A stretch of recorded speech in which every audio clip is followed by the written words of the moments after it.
Attention, please. Kick this shit.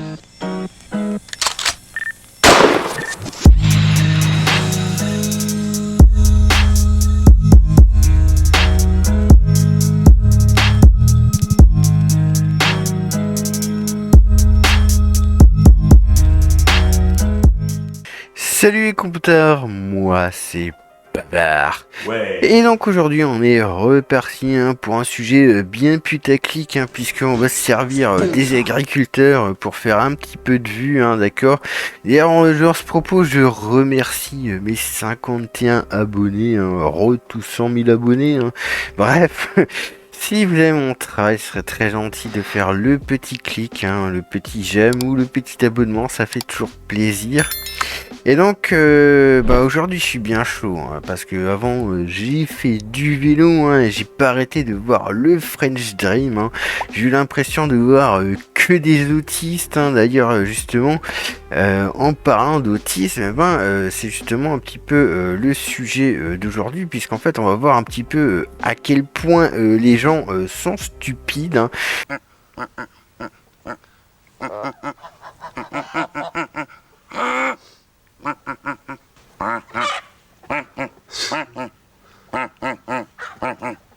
C'est dur, je suis pas en forme.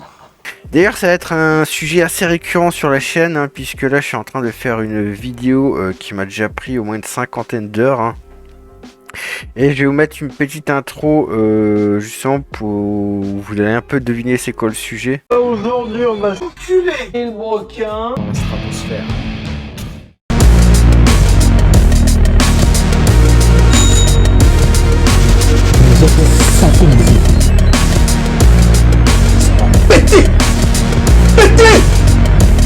Et donc oui, on va parler des loulous la prochaine fois, mais aujourd'hui on va parler des agriculteurs, pour savoir à quel point les gens ils sont stupides, parce que franchement moi dans la résistance je commence à en avoir marre d'avoir des autistes autour de moi. J'ai l'impression qu'il y a que des connards, d'accord, qu'il y a que des gens en fait d'une ils sont égoïstes, mais en plus ils sont complètement con en fait. Et donc aujourd'hui on va quand même essayer de trouver une solution qui peut contenter tout le monde, une solution que j'arrête pas de répéter et encore et encore et encore, et que personne ne fait, et en fait pourtant c'est pas très énergivore. Bref, donc moi je suis allé à la rencontre des agriculteurs, puisqu'ils étaient en train de soi-disant bloquer l'autoroute. Alors ils n'ont pas vraiment bloqué l'autoroute, puisqu'il y avait une déviation. C'était surtout pour la com, pour dire que voilà, la prochaine fois il va être encore plus méchant, là, vraiment bloquer l'autoroute, d'accord. Donc en fait je suis allé là-bas un petit peu pour les rencontrer. Donc c'était organisé par la FNSEA et par le syndicat des jeunes agriculteurs, qui sont pro-européens, alors que en fait ils disent eux-mêmes que il y a tous les problèmes de concurrence déloyale de la PAC et machin chose, mais pourtant ils sont pro-européens. Et ce qu'il faut aussi dire, c'est qu'ils sont aussi subventionnés par l'État, à hauteur de 13 à 15 millions d'euros. Alors ce qui était marrant, c'est que là-bas ils avaient une sorte de buvette, et au bout d'un moment, j'avais faim, donc je suis allé me restaurer. Je leur ai proposé, en fait, s'ils avaient une cagnotte. Ils m'ont dit non, c'était gratuit et tout.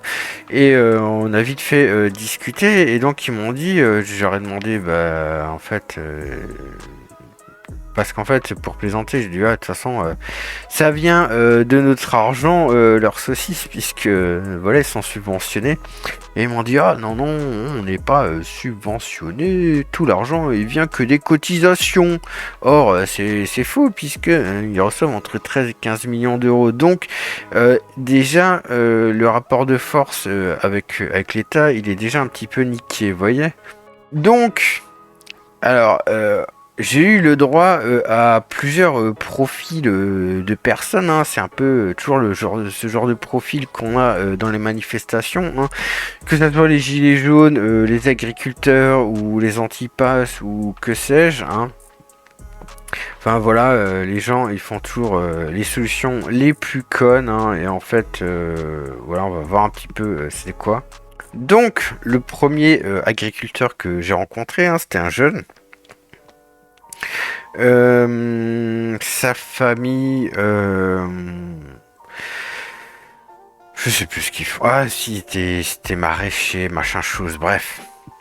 Enfin voilà, il faisait pas des céréales. Et donc, bah là, j'ai le droit un petit peu à l'idiot du village. Hein. Alors ça, vous allez dire, putain, Babert, t'es méchant. Hein. Mais grosso modo, alors, il connaissait pas Klaus Schwab ni le World Economic Forum, d'accord. Il ne faut pas avoir peur. Mais surtout, alors que le mec, il fait partie de la FNSE qui est pro-européen et tout, le mec connaissait même pas Ursula von der Leyen. C'est-à-dire, il la connaissait même pas. Il connaissait rien des institutions, il savait rien des commissaires européens, la différence avec les députés européens, il ne savait rien. En fait, grosso modo, le mec, il est venu parce qu'on lui a dit de venir.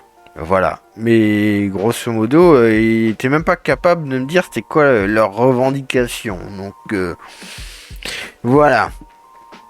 Ensuite, je suis tombé sur un deuxième groupe d'agriculteurs, hein, dont des fermiers aubergistes. Et bah, le problème, c'est que là, c'était pas vraiment des gens qui manifestent, c'était plus des gens qui étaient là, qui avaient passé la nuit à se bourrer la gueule et qui m'ont textuellement dit tout de suite que grosso modo ils étaient trop sous pour avoir une conversation, d'accord. Donc, Malubulul.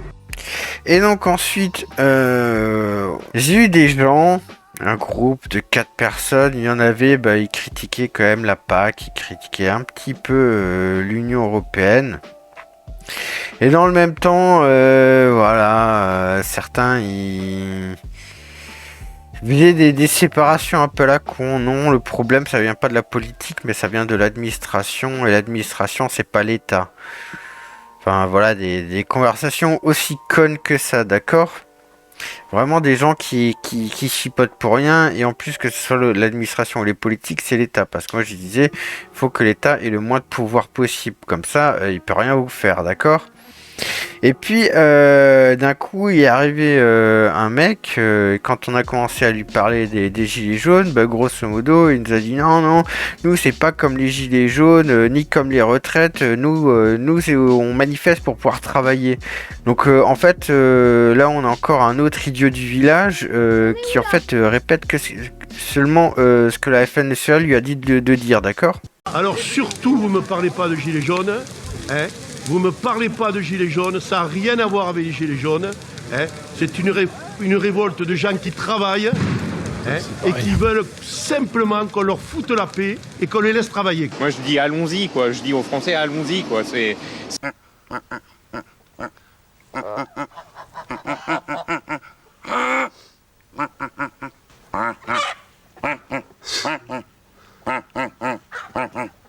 C'est dur, je suis pas en forme.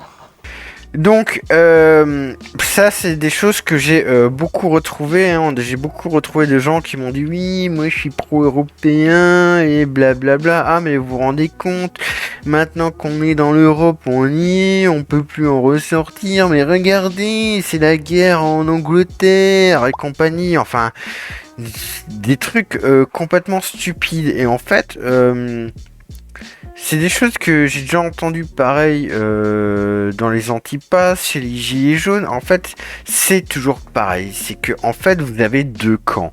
Vous avez un camp pour et un camp contre. Et en fait, tout ce qu'ils font, c'est répéter des arguments qu'ils ont entendus. Mais dès que vous creusez, il y a plus rien. C'est mort. Il n'y a plus de discours, d'accord ? Ils n'ont pas de pensée. En fait, ils sont dans le prêt à penser. Et en fait, moi, ça me rappelle... c'était pas une prof, c'est une formatrice en psychologie. Eh oui, Babar, il a fait... des formations en psychologie, enfin il a fait des formations où il enseignait de la psychologie entre autres, d'accord. Et cette prof elle s'appelait Christine Peña, si jamais tu me regardes Christine, hein.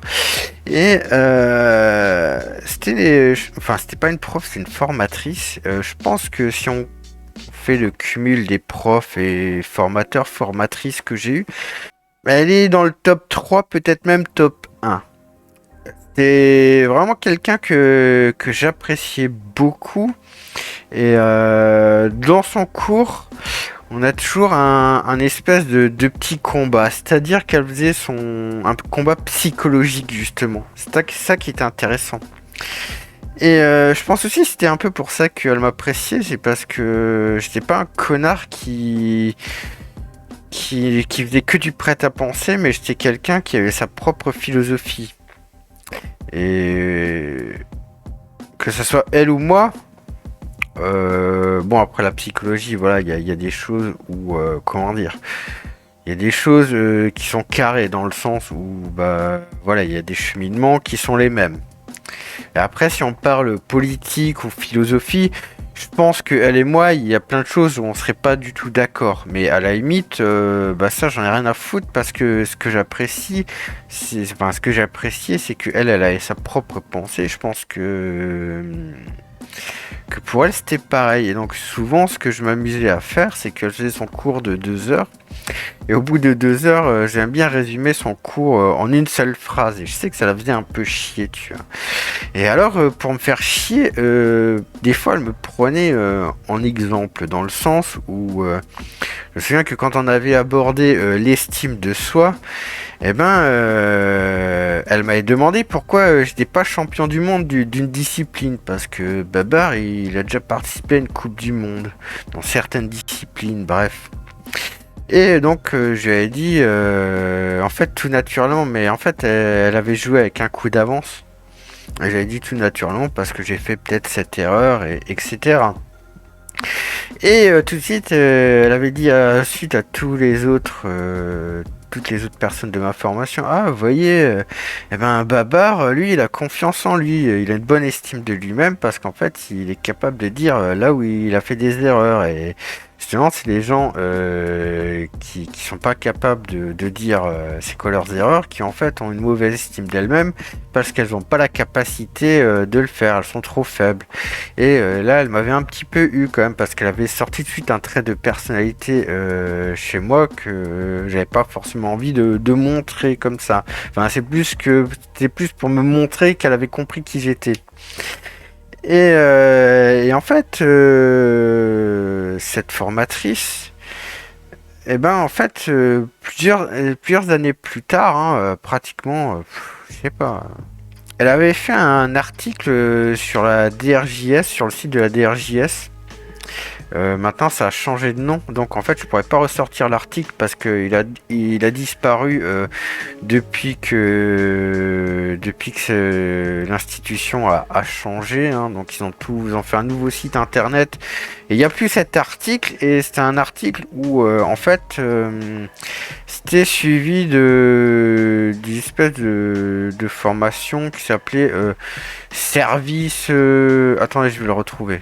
Bref, je vous ai mis vite fait un petit screen. Et donc, suite à cet événement-là, où justement ils avaient parlé des attentats et notamment de Charlie Hebdo, et ben elle, dans cet article, elle avait un peu pété un plomb, dans le sens où, bon, elle l'a pas dit avec ses mots, mais grosso modo, elle avait que des autistes dans ses formations. Il y a un sac. Dedans, il y a un autre sac.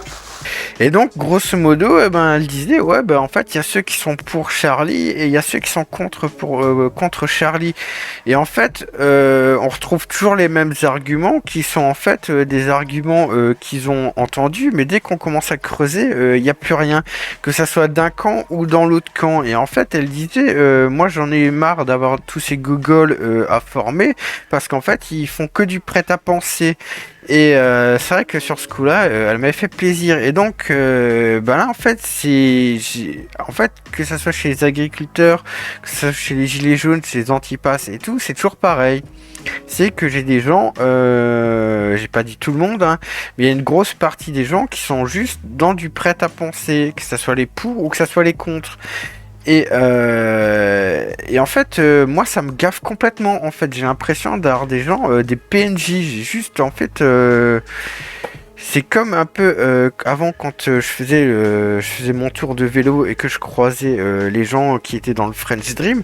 Et ben en fait, j'avais juste envie de leur mettre un gros coup de talon dans leur tronche, d'accord ? Et donc ensuite, eh ben justement, j'ai quand même un peu croisé des gens un petit peu plus modérés qui ont commencé à m'écouter parce qu'en fait ils ont compris que en fait j'ai commencé à leur parler d'économie pure et ils n'avaient jamais entendu ça, mais ce que je disais c'était tellement logique et vérifiable qu'au final ils ont commencé à m'écouter. Donc là j'avais des gens qui étaient qui était un petit peu plus à l'écoute et on a même pu parler de choses comme l'indice de fermage et compagnie. Et voilà, et ensuite, ce qui s'est aussi passé, et justement, ça montre bien à quel point les syndicats sont à la coupe de l'État, c'est que justement on a eu le responsable de la FNSEA qui nous a fait tout un discours, hein, donc les problèmes il les a plutôt bien pointés, hein, et en face de lui en fait il y avait Klinkert, hein, une ancienne ministre qui est maintenant à la CEA et compagnie, enfin qui est aussi qui est la députée de Colmar et compagnie. Et donc il a commencé à faire son discours devant tout le monde et en fait c'est toujours pareil, à la fin ils vous disent aidez-nous.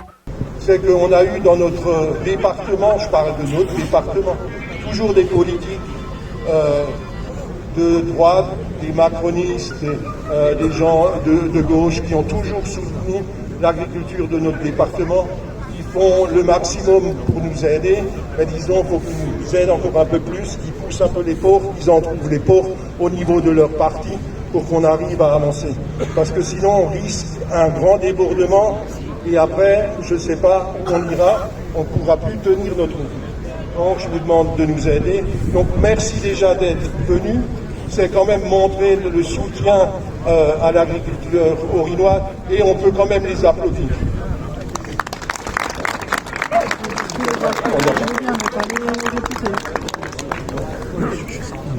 J'en applaudis aucun. Tiens, mon fidèle. Ah, grand merci, Seigneur Hubert.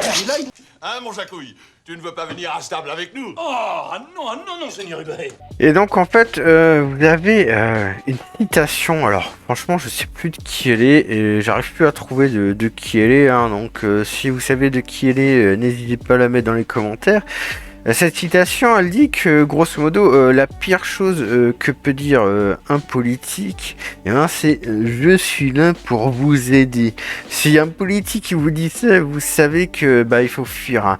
Et là, en fait, c'est toujours pareil, c'est que les gens ne veulent pas trouver une solution par eux-mêmes, ils veulent toujours que au secours l'État, oh mon grand maître, sauvez-moi, oh pitié, grand maître, aidez-moi, soyez un peu plus gentil avec moi, blablabla, voilà. Donc je vous demande de nous aider. Donc merci déjà d'être venus. C'est quand même montrer le soutien à l'agriculture orinoise et on peut quand même les applaudir. Tiens, mon fidèle. Ah, grand merci, Seigneur Hubert. Hein, mon Jacouille, tu ne veux pas venir à ce table avec nous? Oh, non, Seigneur Hubert. Et ensuite, tout le monde applaudit. Hein. Tout le monde applaudit. Enfin, moi, je suis à chaque fois complètement atterré de voir ce genre de conneries. Et il n'y a personne qui veut se prendre en main. Et en fait, c'est toujours pareil. C'est qu'ils donnent toujours plus de pouvoir à ceux qui les martyrisent, à leur maître. Enfin, moi, je trouve ça à chaque fois assez incroyable. Hein. Et il faut s'habituer, il faut se comporter ainsi. Et en plus, je veux dire, toujours leur solution, hein, c'est toujours pareil, on va bloquer le pays, on va manifester, on va faire ceci, on va faire cela. Ça ne sert à rien. Je veux dire, quand vous bloquez le pays, en fait, vous faites juste le jeu des politiques, hein, parce que eux, ils sont pas emmerdés, ça emmerde qui? Ça emmerde le français lambda. Et donc, qu'est-ce qui se passe ensuite quand le français lambda il est emmerdé? Et en fait, c'est pareil, il va dire ah, mais les agriculteurs, vous êtes des connards, machin chose. Et tout le monde va se foutre sur la gueule et les politiques, eux, ils seront tranquilles. La deuxième chose, hein, surtout qu'en plus, ils nous ont aussi dit que si ça chauffait, on va bloquer Rungis. Moi, je suis désolé, mais souvenez-vous de ce qui s'est passé à Intermarché bien avant le Covid, quand Intermarché faisait de la promotion pour le Nutella.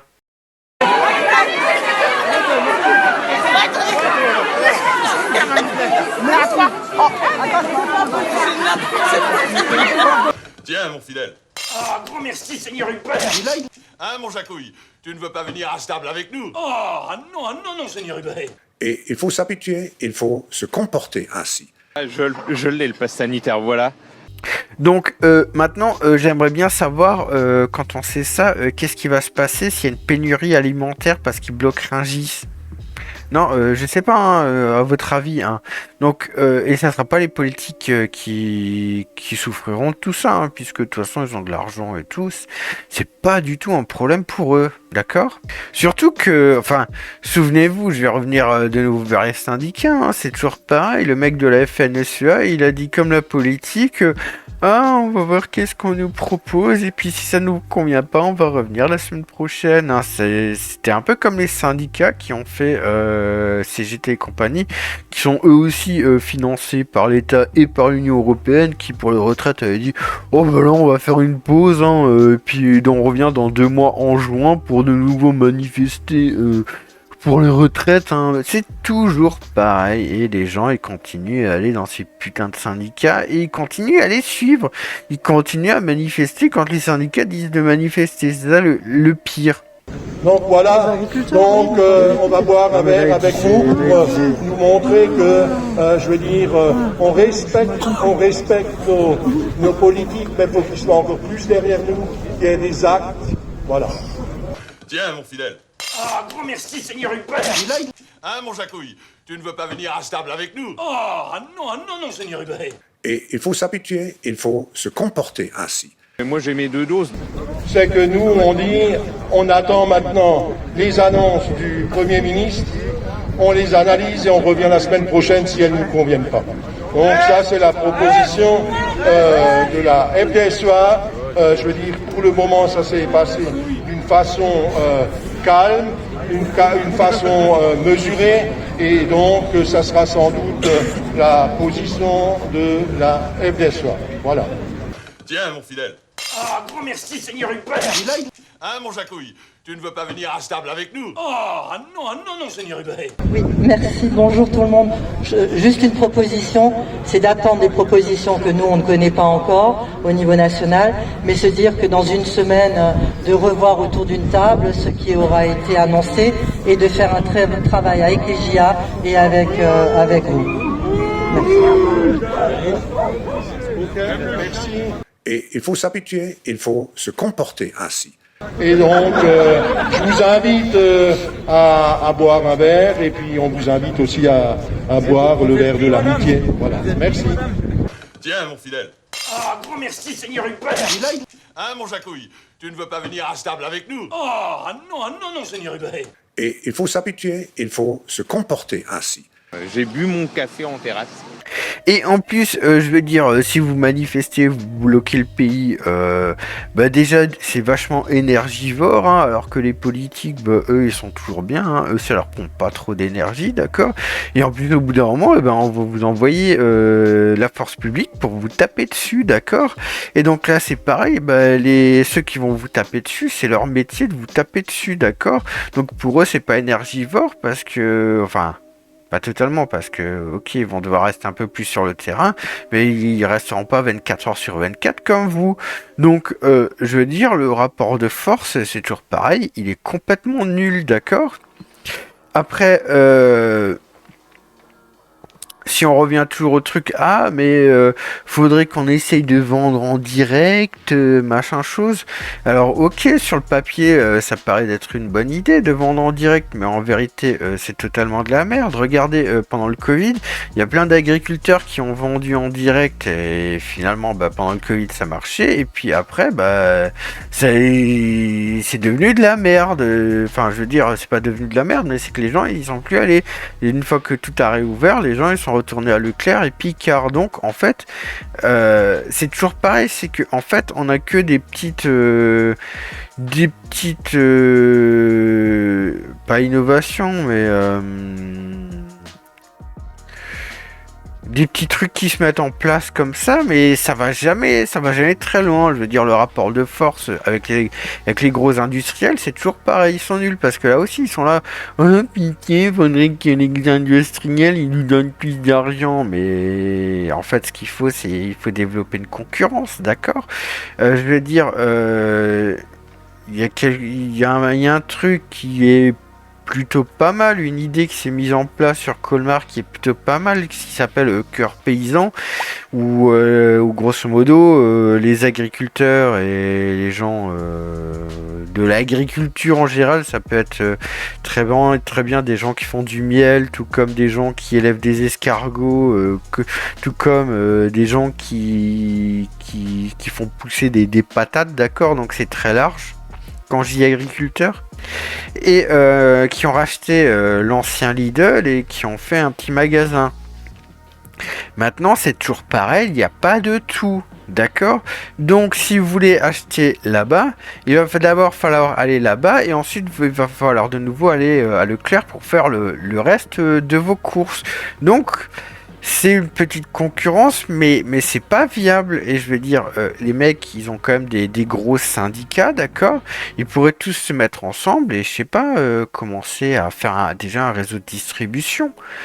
Je ne sais pas, plutôt que de bloquer, ils en font quoi de ces 15 millions? Enfin, je sais pas, ils peuvent pas tous se mettre ensemble et créer quelques supermarchés en France, d'accord?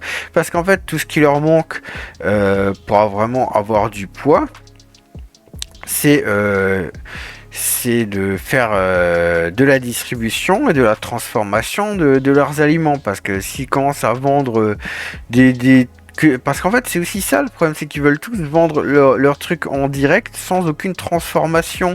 Mais aujourd'hui ça marche plus comme ça, on n'est plus dans une société où les gens ils font la cuisine, ils ont plus le temps de faire la cuisine, ils préfèrent acheter des conserves et des plats préparés. Donc à la limite moi j'ai rien contre le fait que en soi, la bouffe industrielle, j'ai rien contre elle, à partir du moment où on met pas de mer dedans. Je veux dire, qu'on utilise des procédés industriels, je sais pas, pour faire la ratatouille, en grande quantité, tant que ça reste des procédés mécaniques et pas des trucs chimiques de merde, moi ça me pose pas de problème, d'accord? Et donc, je sais pas, ils ont même pas besoin pour transformer leurs aliments, ils ont même pas besoin de construire des usines. Vous avez déjà des prestataires de services, hein, c'est ce qu'ils font, Leclerc, Auchan, Carrefour et compagnie. Donc les paysans là, et les agriculteurs, ils pourraient tous se réunir et se dire tiens, on fait une grosse coopérative nationale, et avec cette coopérative, on essaye de fabriquer des produits transformés à base de nos produits, et des produits transformés de haute qualité, d'accord? Parce que je sais que le terme produit transformé, ça fait toujours un peu peur, mais je vais dire, si vous faites de la ratatouille, c'est un produit transformé, d'accord? Que vous le faites chez vous, dans un restaurant ou dans une boîte de conserve, c'est un produit transformé, d'accord? Donc, je veux dire, ils pourraient très bien avoir des prestataires de services pour faire leurs propres produits transformés, d'accord, de haute qualité, d'accord. Surtout que voilà, ils sont tous en train de pleurer les prix et tout, mais je veux dire, les gens ils achètent que au moins cher, blabla. Mais non, c'est pas vrai. Si les gens ils achetaient toujours que au moins cher, en fait Picard ça existerait plus, et McDo non plus, hein. McDo vous en avez pour 20 balles, si vous prenez un menu et un autre sandwich, vous en avez pour 20 balles, d'accord. C'est plus que même un resto correct, d'accord. Enfin, un petit resto, vous faites un petit resto, le plat, il est en général quand même en dessous de 20 balles, d'accord. Sauf si vous prenez genre des bouches à la reine, des conneries comme ça, d'accord. Mais je veux dire, les gens, juste pour du fast-food, ils sont prêts à mettre 20 balles, hein. Souvenez-vous, quand avec le confinement, les gens là qui avaient fait la queue au McDo, d'accord. 400 mètres. Tout ça pour bouffer chez McDo, qui est ici. ou tous les gens qui vont à Picard, d'accord, vous avez déjà vu les prix à Picard, ah ben pourtant ça marche bien, d'accord. Donc je veux dire, c'est pas une question de prix, c'est une question de marketing et d'image, d'accord. Donc et parce que Picard c'est quand même des produits transformés et surgelés, alors peut-être que c'est un petit peu haut de gamme entre guillemets, hein. Surtout que tout n'est pas forcément très bon, mais hop, on va dire qu'il y a quand même des choses qui sont parfois bien meilleures que ce qu'on trouve dans les supermarchés traditionnels. Mais là c'est pareil, c'est aussi une question de recette. Il suffit d'embaucher un peu un mec qui sait faire un peu des recettes, hein, un chef, pas forcément le plus grand chef de France, mais je veux dire, en France il y a quand même le choix pour avoir un bon chef et des bonnes personnes pour créer des bonnes recettes, d'accord. Et donc ensuite vous allez voir de ce prestataire de service et après vous faites votre propre réseau de distribution. Il vous faut des entrepôts et des supermarchés, d'accord. Alors c'est un investissement, ok, d'accord, mais si vous commencez petit avec simplement un supermarché dans chaque région, d'accord, sachant que maintenant il n'y a plus que 13 régions, bah ça commence déjà à faire une concurrence. Et là, à la limite, après vous pouvez commencer à discuter des prix, parce qu'en plus, je veux dire, il n'y aura plus la marge, parce qu'ils se plaignent tous, oui, hein, mais les supermarchés, moi, ils m'ont dit qu'ils s'en foutent du prix auquel ils me le rachètent, ils veulent simplement leur marge de 22%. C'est-à-dire que leur marge de 22%, elle disparaît. Donc, ça veut dire que, ok, peut-être que leurs produits, à la fin transformés, ils seront peut-être quand même un peu plus chers que la marque distributeur.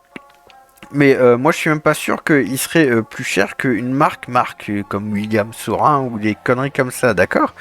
Donc, je veux dire, ils pourraient déjà essayer de faire cette solution-là pour au moins avoir une concurrence, hein. Après, je veux dire, les supermarchés, ils feraient quand même un petit peu la gueule. Ensuite, en fait, ça serait bien qu'ils militent aussi pour la baisse, par exemple, de la TVA, hein, mais la TVA pour tous, hein, pas seulement pour eux, d'accord. Parce que ça aussi, c'est un problème, c'est quand les gens ils manifestent pour des choses, mais ils veulent des choses que pour eux, d'accord. Et puis aussi, en fait, contre les taxes, tout simplement, hein, taxer le moins possible et que l'État s'occupe de moins de choses possibles, et encore plus l'Union européenne. Et donc, si vous imaginiez que ça, c'était ma solution finale, non, c'est pas ma solution finale pour faire tomber le système, d'accord. Ma solution finale, il y en a en fait deux. En fait, si vraiment vous voulez manifester, d'accord, si vraiment vous voulez vous faire chier à manifester, en fait, vous prenez le train, vous allez à Bâle. En face de la gare de Bâle, vous avez la BIS, hein, qu'on appelle BRI en français, hein, la Banque des règlements internationaux, qui est la banque privée des banques centrales, hein. C'est celle qui fait toutes les réglementations bancaires, hein, avec les accords de Bâle, d'accord. Ça sert à rien d'aller au Forum économique de Davos. Il faut aller directement à l'institution suprême, d'accord. Et puis vous faites une grosse manif là, une manif qui commence à devenir dangereuse, et peut-être que là il y aura pas mal de choses qui changent, parce que là vous allez peut-être manifester pour ceci, pour cela, mais vous allez vous prendre, en fait vous êtes déjà pris, les euros numériques ils existent déjà, vous les utilisez déjà sans le savoir, d'accord. Et tout ça c'est grâce à la BRI, d'accord. Donc vous allez faire chier directement tous les grands méchants de la BRI, plutôt que de faire chier dans la rue, de gueuler comme des mongols, comme des putois, et ensuite de bloquer, de paralyser le pays, ce qui fait chier tout le monde, d'accord, et ce qui est contre-productif. Et sinon, il y a la deuxième solution, qui est en fait la meilleure de toutes les solutions. C'est la solution la plus facile et la moins énergivore, d'accord. En fait, si vous allez voir ma vidéo sur les fonds propres des banques, en fait, c'est tout con, les banques, elles n'ont pas de fonds propres, d'accord. Parce que même quand elles vous disent qu'elles ont 15% de fonds propres, c'est pas 15% de fonds propres par rapport à tous leurs actifs, c'est 15% de fonds propres par rapport à la pondération des actifs. Et je rappelle que quand des gens, ils ont par exemple de la dette française dans leur bilan, quand une banque a de la dette française dans son bilan, la pondération est de 0%, c'est-à-dire qu'elle peut avoir autant de dettes françaises qu'elle veut dans son bilan, elle n'a pas besoin de mettre des fonds propres en face, d'accord. Donc en réalité, les fonds propres, c'est moins de 5% du total de leurs actifs aux banques. Donc si vous voulez vraiment faire piller le système, hein, et ça va être très simple, vous allez à la banque et vous retirez 5% de vos économies. tout le monde retire 5% de ses économies. Il n'y a pas besoin de faire plus. Vous faites ça, toutes les banques, elles coulent. Et croyez-moi que si rien qu'il y a genre 20% de la population qui retire 5% de ses économies, eh ben, ça va faire peur aux banques. Parce que souvenez-vous que quand il y a eu le stress test de la BCE, hein, qu'on avait vu dans la même vidéo, et je crois qu'on l'avait aussi vu dans la vidéo sur pourquoi Macron allait faire de l'austérité, hein, parce que là c'est pareil, j'avais de nouveau expliqué les règles bancaires, et justement on a vu que la banque postale était arrivée avec 0,05% de fonds propres, et encore le bank run n'avait jamais été imaginé dans le pire des scénarios du stress test de la BCE, d'accord? Donc si tout le monde va au distributeur et retire 5%, eh ben en fait vous faites plier le système. C'est aussi simple que ça, parce que si maintenant une banque comme la BNP elle coule, moi je vous dis, c'est pas simplement les banques françaises qui coulent, c'est les banques mondiales qui coulent. Je voudrais vous rappeler que BNP c'est la banque qui a créé 2007 avec les subprimes. C'est la BNP qui est arrivée parce qu'en fait on lui a pas remboursé un truc. Elle avait son collatéral qui était des subprimes. Elle est allée sur le marché pour le revendre, pour se rembourser. Et personne n'en a voulu au prix où elle pensait pouvoir le revendre. Et donc, ce qui s'est passé derrière, c'est que toutes les banques ont commencé à regarder leurs collatéraux. Elles ont vu que c'était de la merde et tout le monde a pris peur et ça fait une crise mondiale, d'accord? Donc, il suffit qu'une banque de la taille de la BNP commence à devenir chancelante quand même, comme ça. Et ben, croyez-moi que partout dans le monde, ils vont avoir peur. D'accord? Et tout le monde va être à genoux. Alors après, j'ai souvent ce discours de plein de gens. Ah oui, si on cambriole, qu'est-ce que je fais? Mais putain, mais t'es gogol! Si t'as 1000 euros d'économie, ça fait 50 euros, 5%. Tu vas pleurer pour 50 euros. Je veux dire, chez toi, t'as pas un ordinateur à 500 balles, t'as pas un iPhone à 800 balles, comme plein de gens. Plein de gens, ils ont plein de trucs comme ça, mais ils pleurent parce que, en cas de cambriolage, s'ils ont 1000 euros d'économie, on leur en piquerait 50. Et encore, s'ils les trouvent. C'est-à-dire que si vous avez 10 000 euros d'économie, vous retirez 500 balles. Vous n'avez même pas demandé d'autorisation à demander à la banque, puisque maintenant, au-dessus de 1500 balles, il faut demander l'autorisation de la banque pour récupérer son argent. Mais vous imaginez, c'est quoi 500 balles sur 10 000 euros? Alors vous allez pleurer parce qu'on va vous prendre 500 balles sur un cambriole dans l'hypothétique scénario où on vous cambriole, mais il faut arrêter le délire là. Si vous avez 100 000 euros, ça représente que 5 000 euros. Faut arrêter cet argument pété là. C'est comme les gens qui me sortent même les plus sortir de l'Union Européenne. C'est pareil, je veux dire. Et puis, si jamais vous n'avez pas envie de... Bah oui, parce qu'en fait, il y a aussi des gens qui vont me dire « Ah, mais moi, j'utilise du liquide tous les jours. » Bah oui, mais alors c'est bien, mais je veux dire, tu retires pas des liquidités du système. Tu retires de l'argent liquide, mais tu le remets dans la circulation. Or, ce que les banques, elles ont le plus peur, c'est qu'on retire des liquidités du système parce qu'elles en ont pas assez, d'accord?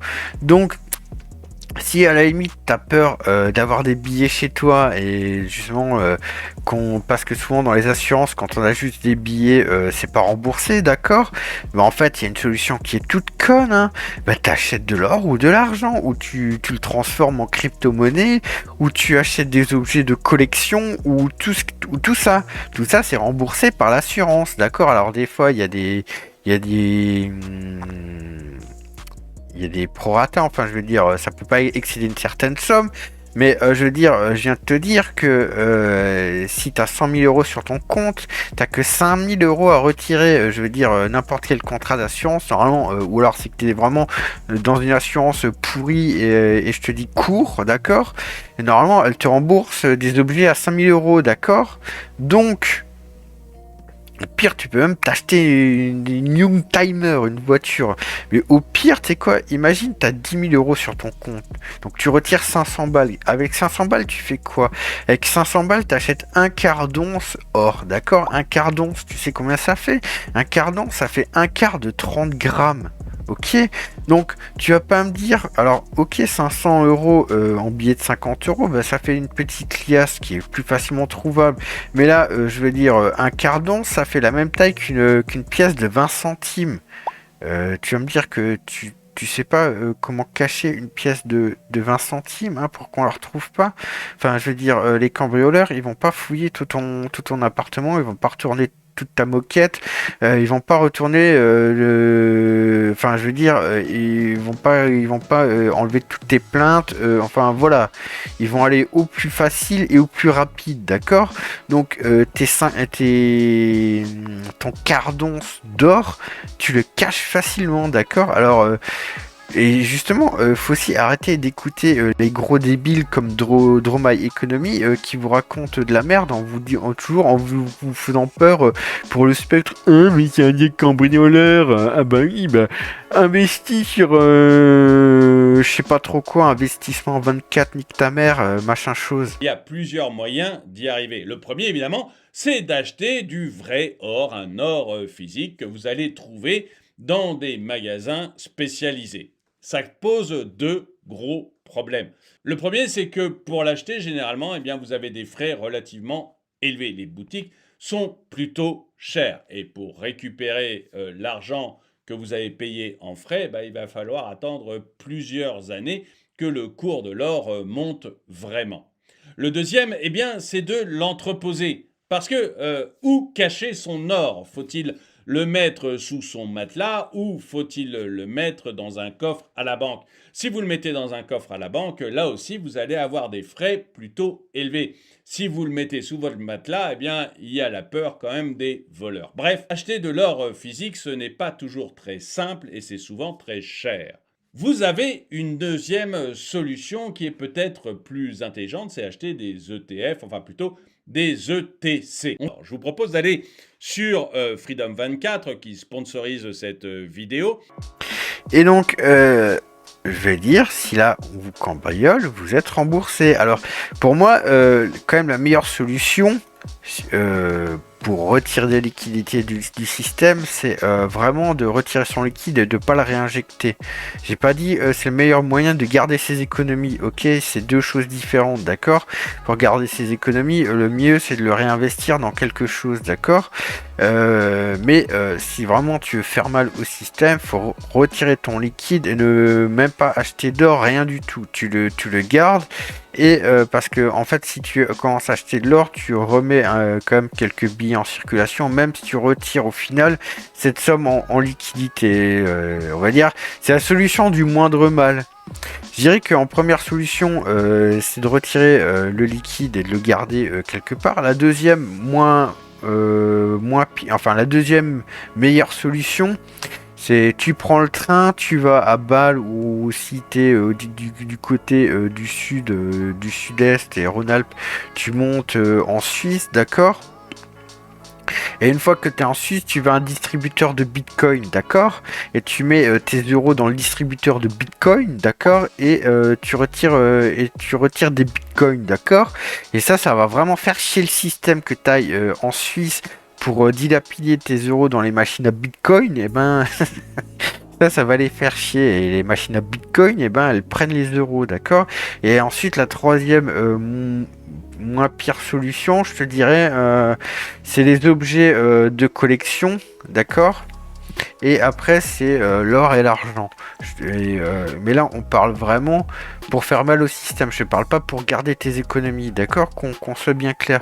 Et en fait cette connerie, moi ça fait des années et des années que j'arrête pas de le répéter et ça rentre pas. Les gens ils préfèrent se faire chier tous les samedis à manifester pendant 3 heures et après à faire un troisième mi-temps à se bourrer la gueule plutôt que de passer un après-midi à vider un distributeur de billets, enfin genre on est une centaine devant un distributeur de billets et on retire de l'argent. Non, les gens ils préfèrent se faire chier, ils préfèrent tout bloquer, ils préfèrent faire tout ça et ça c'est des choses qui m'énervent, d'accord. Donc maintenant si toi t'es devant cette vidéo et t'es d'accord avec Babar, et ben partage cette vidéo et dis à tout le monde retire de l'argent au distributeur et ne le réinjecte pas, d'accord. C'est pas compliqué, t'imagines. Si t'as 1000 euros d'économie, tu retires 50 euros. Si t'as 2000 euros d'économie, tu retires 100 euros. Et tu viens pas me dire, il me fait cambrioler, parce que là, tu mérites des claques. D'accord?